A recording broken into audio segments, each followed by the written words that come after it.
ain't here to sell you nothing. I'm here to light it up. Where the rules get bent and the playbooks burn. That's where you'll find me. Hey there, trail trekkers and tall tale seekers. I'm Montana Max, your Bigfoot buddy and full-time outlaw gear mascot. This is the 406 Life, where we wander wild Montana, swap stories, and dig up the legends, laughs, and locals that make this state magic. Grab your boots and your sense of adventure. Let's get a little lost together. This episode's powered by Outlaw Gear, where rebels get their style. Want to look legendary? Mosey over to I'mAnOutlaw.com and claim your outlaw status. Hey there, fellow adventurers. It's your pal Montana Max, Bigfoot, wannabe cowboy, and host of the 406 Life podcast. Here to tell you one heck of a story about a real-life warrior, Elouise Yellowbird woman Cobell. Strap in because this tale's got everything. Family roots, starvation, banking drama, courtroom showdowns, and a victory so sweet it shook the halls of power. From a simple beginning. Way back on November 5th, 1945, on the Blackfeet Reservation here in Montana, a daughter was born to Polite and Catherine Papillon. They named her Elouise, but her Blackfeet name, which I don't want to offend anyone trying to pronounce, means Yellowbird woman.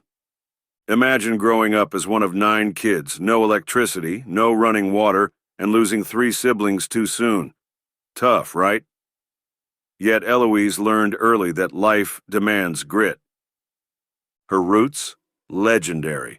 She was the great-great-granddaughter of Mountain Chief, a leader who refused to bow to the U.S. government in the 1800s. No surprise that Elouise carried that rebel spirit forward.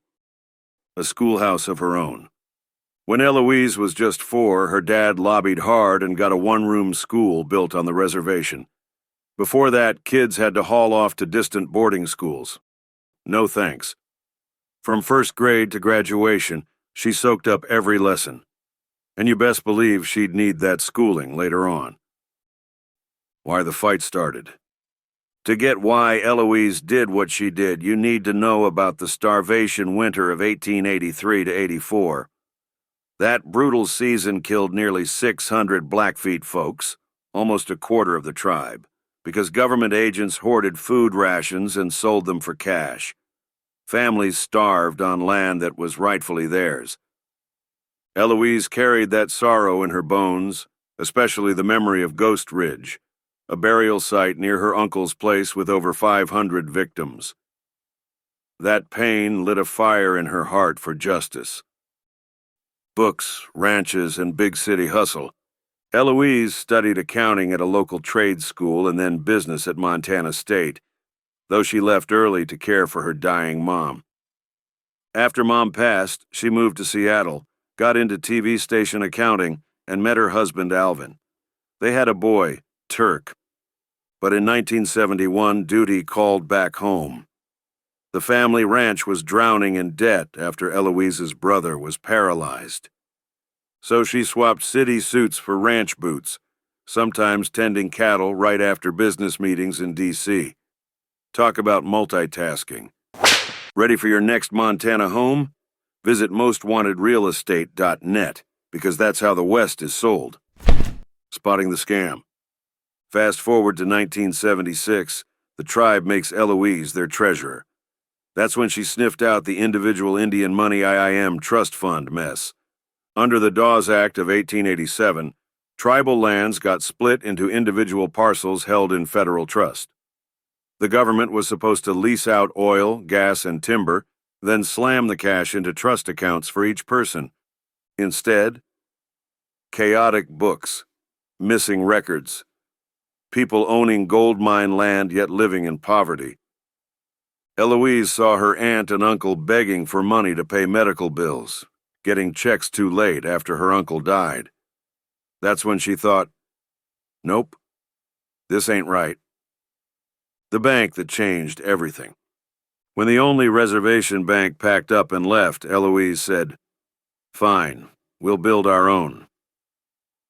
In 1987, the Blackfeet National Bank opened its doors, the first national bank on any reservation, owned by a tribe. It understood tribal law and sovereignty in a way other banks never could. By 2001, 21 tribes pitched in to buy and expand it into the Native American Bank, serving over 30 tribes with hundreds of millions in assets. That's true self-determination. The genius grant that fueled the fire. In 1997, Elouise landed the MacArthur Genius Grant, $310,000 for being, well, a genius. She plowed part of that cash right into preparing a lawsuit against the U.S. government. Now that's dedication. Cobell v. Salazar, David versus Goliath. June 10, 1996, Elouise teamed up with the Native American Rights Fund and sued the federal government. They wanted a crystal-clear accounting of over 500,000 IIM accounts. Over 100 years, the government had ripped off billions from tribal lands, oil, gas, timber, you name it. But not once did they break out the ledger and show the math. Cue a 15-year courtroom saga, 4 Interior Department secretaries, hundreds of filings, and a judge who called the government's actions outright villainy. At one point, top officials even got held in contempt for lying to the court. No joke. The price of justice. Fighting Goliath takes a toll. Elouise earned warrior status from her tribe in 2000, but she also got death threats and lived in constant stress for a decade and a half. Yet she never backed down.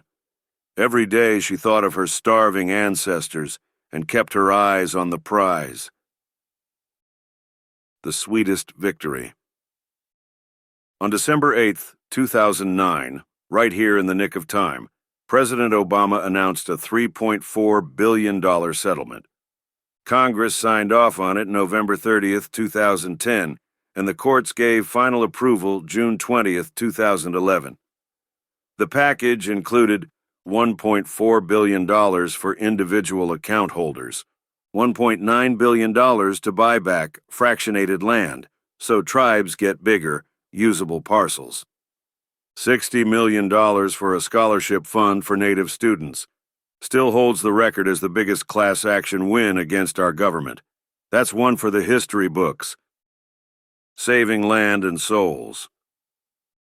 Elouise didn't stop at money. She loved conservation and helped create the Blackfeet Indian Land Conservation Trust. In 2013, 2 years after she passed away from cancer, her beloved Flatiron Creek Ranch became the Yellowbird Woman Sanctuary, 1,160 acres where Blackfeet youth learn both tribal wisdom and science. Pretty cool legacy, right?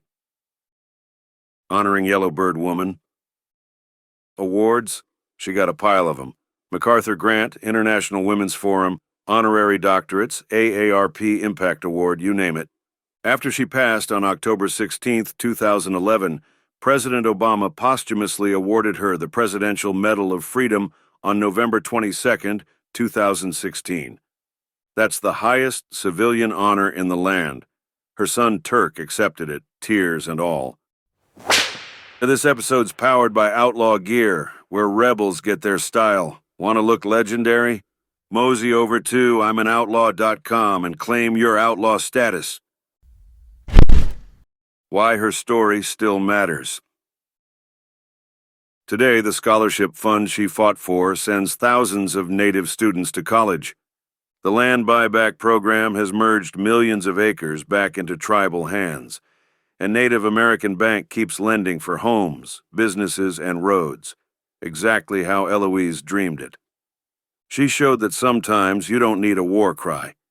You need a quiet resolve, sharp math skills, and the guts to sue the biggest player on the field. So next time you think one person can't make a dent, remember Elouise Yellowbird woman Cobell, who stared down the mightiest bureaucracy and won. Folks, that's why we live the 406 life. Because every Montanan has the power to rewrite history.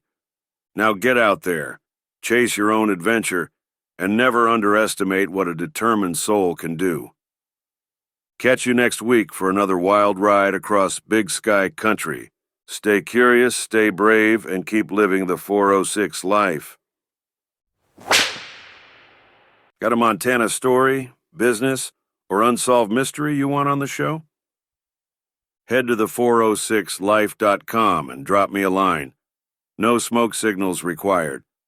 Don't forget to hit subscribe so you never miss a stomp, stumble, or tall tale. Tell your friends, tell your grandma, heck, tell that guy who swears he saw me near Phillipsburg. I was just hunting for sapphires, and maybe grabbing a brew, all right? Until next time, keep it outrageous, keep it kind, and keep living the 406 life. Montana Max, over and out.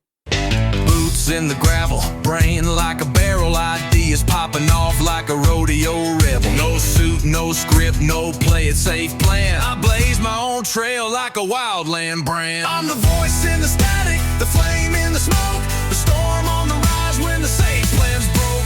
I don't fit the mold, don't ask me to fold. Ain't built for boring, I'm built for bold. I don't do trends, I set 'em. Now get out of the way, or ride shotgun. The 406 Life is powered by Outlaw Gear. If it's tough enough for Bigfoot, it's tough enough for you. If your business wants to help fuel the adventure, give us a holler at the406life.com. We'd love to have you on the trail.